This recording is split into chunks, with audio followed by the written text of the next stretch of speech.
LionCity.me. بسم الله الرحمن الرحيم.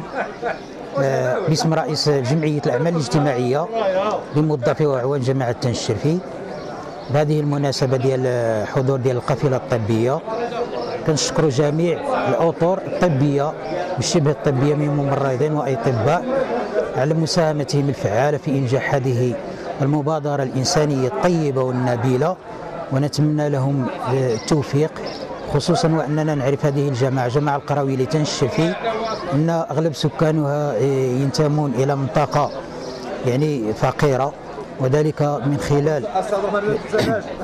من خلال أنها تنتمي في إطار المبادرة الوطنية للتنمية البشرية، أنها جماعة فقيرة، وأن هذه المبادرة جاءت في محلها وفي وقتها، خصوصا وأن جل السكان يعانون من الفقر.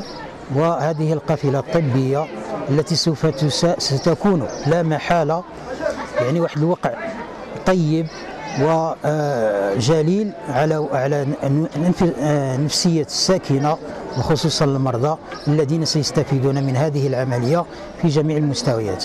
وبذلك باسم الجماعة القروي لتن الشرفي، وكذلك باسم جميع الموظفين وأطر وأعوان الجماعة، كنتقدموا بجزيل الشكر سواء للقنوات الإلكترونية المحلية ديال العيون، ولا الأطر الطبية والشبه الطبية وجمعية أصدقاء ومتعاطفي العيون الشرقية، وكذلك كل من ساهم من بعيد أو من قريب في هذه العملية.